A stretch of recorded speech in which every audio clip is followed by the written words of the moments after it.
बटाट्याची भाजी म्हटलं की अगदी वेगवेगळे फ्लेवर आले. पण अगदी झणझणीत काळ्या मसाल्याची भाजी जर खायची म्हटलं ना, तर तुम्ही या पद्धतीने करून बघा. खरंच खूप छान लागेल खायला आणि चुरून-मुरून खाता येईल. भातात म्हणजे आपण भातासोबतही खाऊ शकतो, भाकरीसोबत, पोळीसोबत कशासोबतही खाऊ शकतो. अगदी झणझणीत काळा मसाला केलेला आहे. करायलाही सोपा मसाला आहे. तर ते कसे करायचे आपण बघणार आहोत इथे. त्यासाठी मी काय केलं आहे, 2 मीडियम आकाराचे कांदे घेतलेले आहेत. कांदे आपल्याला पॅनमध्ये टाकून घ्यायचे आणि त्यामध्ये घालायचं आहे थोडंसं तेल, म्हणजे भाजण्यासाठी. कांदा आपल्याला चांगला ब्राऊन होईपर्यंत भाजून घ्यायचा आहे. जोपर्यंत कांद्याचा रंग चांगला बदलत नाही, तोपर्यंत आपण पुढची प्रोसिजर करणार नाही. म्हणजे काय होतं, मसाले एकसारखे एकाच भांड्यामध्ये एक मसाला काढायची गरज पडणार नाही, अशा पद्धतीने भाजणार आहोत. तर कांदा थोडासा भाजला की त्या स्टेजवरती घालायचे खोबऱ्याचे काप. तर मी चांगले 8 ते 10 खोबऱ्याचे काप घातलेले आहेत. तर ते सुद्धा आपल्याला कांद्यासोबत भाजून घ्यायचे. तुम्ही म्हणाल धूर निघायला लागला आहे, पण धूर निघाला तरी जळत नाही आहे. फक्त एकसारखं त्याला भाजत राहायचं आहे, म्हणजे व्यवस्थित आपले कांदे आणि खोबरं भाजलं जाईल. तर तुम्ही इथे बघू शकता भाजण्याचा जो रंग आहे तो छान बदलतो आहे. त्यावरच तुमच्या भाजीचा रंग आणि चव मेंटेन करतं आहे. तर हे झालं आपले कांदा आणि खोबरं चांगलं बऱ्यापैकी भाजून, म्हणजे थोडंसं ब्राऊन ब्राऊन झालेलं आहे. कांदा पण चांगल्यापैकी भाजून झाला आहे. तर आता त्या स्टेजवर काय करायचं, आपल्याला धणे घालायचे 2 चमचे. कारण आपण 6 ते 7 माणसाची भाजी बनवतो आहे, त्यासाठी हे प्रमाण आहे. 2 चमचे आपण यामध्ये धणे घातले. धणे भाजताना सुद्धा चांगले ब्राऊन होईपर्यंत भाजून घ्यायचे आहेत, म्हणजे खमंग वास आला पाहिजे अशा पद्धतीने. तर तिखट मिरच्या घातल्यात 5 ते 6 आणि फिक्या मिरच्या घातल्यात 3 ते 4 किंवा 4 ते 5 घालायचं आहे. तिखट तुमच्या आवडीनुसार तुम्ही मिरच्या इथे घाला. तुम्ही म्हणाल 2 प्रकारच्या का घातल्या? कारण एका मिरचीने ते रंग छान आणि एका मिरचीने थोडा स्पायसीपणा येतो, म्हणून आपण तिखट आणि फिक्या मिरच्या दोन्ही पण घातल्या. नंतर घालायचे 1 चमचा दगडफूल आणि एक आपली ग्रीन विलायची, स्टार फूल घालायचे थोडंसं, लवंग घालायचे 2 आणि 3 मिरे घालायचे. नंतर घालायचे शहा जिरं अर्धा चमचा आणि साधं जिरं घालायचे अर्धा चमचा. नंतर त्यामध्ये घालायचे लसूण पाकळ्या 10 ते 12. हे सर्व साहित्य आपल्याला मसाल्यामध्ये अगदी व्यवस्थितपणे भाजून घ्यायचं आहे. म्हणजे काय होईल, तुमचा मसाला अगदी छान होईल. आपण दगडफूल पण घातलं आहे, स्टार फूलचं आपण 2 तुकडे घातलेले आहेत. जे स्टार फूल अख्खं असतं ना, त्यातले 2 तुकडे घालायचे. मिरे घातले 2 ते 4 आणि लवंग घातल्या 2 आणि ग्रीन विलायची घातलेली आहे. भेंडी विलायची वगैरे घालायची नाही आपल्याला. हे आपलं साहित्य घातल्यानंतर व्यवस्थित भाजून घ्यायचं आहे आणि भाजून घेतल्यानंतर तुम्ही इथे बघू शकता गॅस मी थोडा कमी केला आहे आणि मंद आचेवर आपलं अगदी व्यवस्थितपणे पूर्ण मसाले भाजले जातील अशा पद्धतीने आपल्याला भाजून घ्यायचे आहेत. तर आता गॅस बंद केला आणि यामध्येच आपल्याला थंड होऊ द्यायचं आहे. थंड झाल्यानंतर आपल्याला याचा अगोदर बिना पाण्याचं आणि नंतर पाणी घालून वाटण करून घ्यायचं आहे.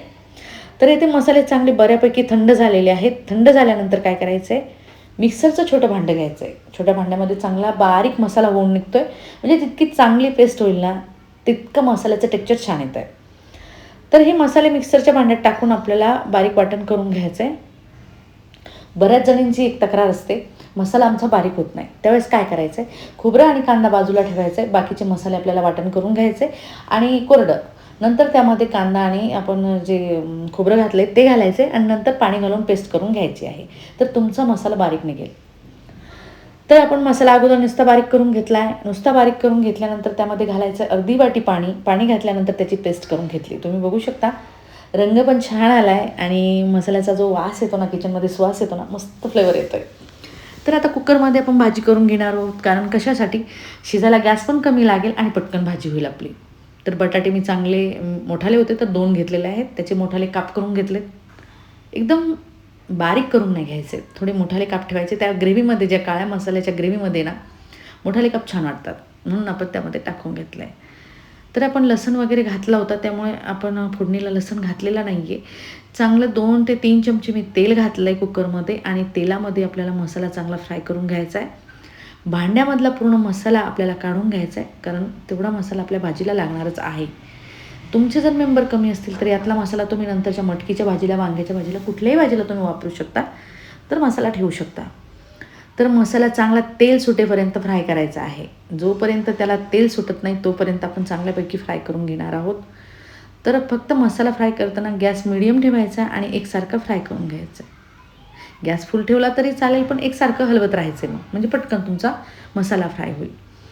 तर इथे तुम्ही बघू शकता मसाल्याचा चांगला रंग बदलला आहे. आता चांगला काळपट रंग आला आहे, म्हणजे मसाला चांगला फ्राय झाला. इथपर्यंत फ्राय करायचा आहे. तुम्ही म्हणाल बराच वेळ लागतो, हो. चांगली 10 ते 12 मिनटं तुम्ही एकसारखा गॅस ठेवला आणि फुल करून जर फ्राय केलं तर फ्राय लवकर होईल. तर त्यामध्ये घातली थोडीशी हळद, अर्धा चमचा कांदा लसूण मसाला घालायचा आहे थोडासा फ्लेवरसाठी. जास्त मसाले आपण वरचे घालणार नाही आहोत. फ्लेवरसाठी थोडासा कांदा लसूण मसाला घातला आहे आणि मसाला आपला चांगला फ्राय करून झाला आहे. त्यानंतर टाकायचे आपल्याला त्यामध्ये बटाटे. हे कापलेले बटाटे जे आहेत ना ते मोठाले करायचेत, बारीक कापणे करायचे आहेत, म्हणजे मोठाले पीस छान दिसतात त्या ग्रेव्हीमध्ये. पाहुणे जरी आले ना तुम्ही भाजी करू शकता. वरण भात केला असेल तर ग्रेव्हीची भाजी जर करायची म्हटलं तर ही भाजी खूप छान लागेल खायला. तर आपण मसाल्यामध्ये बटाटे जे आहेत ते चांगले एकसारखे फ्राय करून घेतोय. जोपर्यंत बटाटे चांगले ब्राऊन होत नाही, मसाल्याचा रंग त्या बटाट्याला लागत नाही, तोपर्यंत आपण हे पण फ्राय करून घेणार. फ्राय करण्याची प्रोसिजर जरा थोडी लंबीच आहे. नंतर त्यामध्ये घालायचे मीठ चवीनुसार. भाजीच्या आकाराने आपण त्यामध्ये मीठ घालून घेतलं आहे आणि नंतर परत एकदा आपल्याला फ्राय करून घ्यायचं आहे. गॅस इथे कमी करायचं कारण मसाला ऑलरेडी चांगला कोरडा झाला आहे आणि फ्राय पण झालेला आहे. तर थोडंसं आपण फ्राय करून घेतल्यानंतर त्यामध्ये घालताना गरम पाणी जर केलं तर अगदी चांगलंच होईल, म्हणजे छानच लागेल. पण आता आपण गरम पाणी नाही केले तर आपण त्यामध्ये पाणी घालून घ्यायचं आहे, म्हणजे आकाराने भाजीच्या आकाराने पाणी टाकायचं आहे आपल्याला. अगोदर मिक्सरच्या भांड्यात टाकले पण मी गरम पाणी थोडंसं करून घेतलंच मी करून, असं नाही, कारण गरम पाणी टाकल्याने काय होतं भाजीची चव छान येते.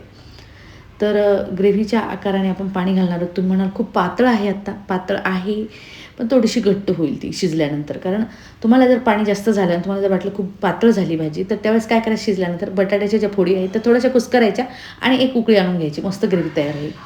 तर चांगलं आपण 1.5 ग्लास पाणी घातले, फुल 1.5 ग्लास पाणी घातलेलं आहे, गरम करून घातलेलं. आणि नंतर कुकरची शिट्टी लावून घ्यायची आहे. शिट्टी आपण लावून घेतल्यानंतर मीडियम आपल्याला 2 शिट्ट्या होऊ द्यायच्या आहेत. नंतर भाजीचं थंड झाल्यानंतर झाकण उघडायचं आहे. तर इथे आपली छान भाजी शिजून झाली. थोडीशी पातळ वाटते. तुम्हाला जर भाकरीसोबत चुरून मुरून खायची असेल तर हे टेक्स्चर ठीक आहे. पण तुम्हाला जर वाटलं थोडंसं घट्ट होऊ द्यायचं, कारण ऑलरेडी अगदी व्यवस्थित जसं आपण रस्सा करतो ना काळ्या मसाल्याचा तसा आपला रस्सा झालेला आहे. तर मी थोडंसं घट्ट करून घेते कारण लगेच जेवायला बसायचं आहे आणि पोळी आणि भात आहे सोबत, तर थोडासा घट्ट करून घेते. तर मस्त झणझणीत झाला आहे रस्सा आणि विचारूच नका, बघल्या क्षणीच खावासा वाटणारा हा ग्रेव्ही आहे. आणि जशा मी पद्धतीने केली नाही तुम्ही तशाच पद्धतीने नक्कीच ट्राय करून बघा, म्हणजे तुमची भाजी माझ्या पद्धतीसारखीच होईल आणि खायला खरंच खूप मस्त लागेल. तर अगदी मस्त शिजून झाली, कोथिंबीर घातला आणि रस्सा तर विचारूच नका, मस्त झाला आहे. तर हा झणझणीत बटाट्याचा रस्सा तुम्हाला कसा वाटला हे कमेंटमध्ये मला नक्की कळवा.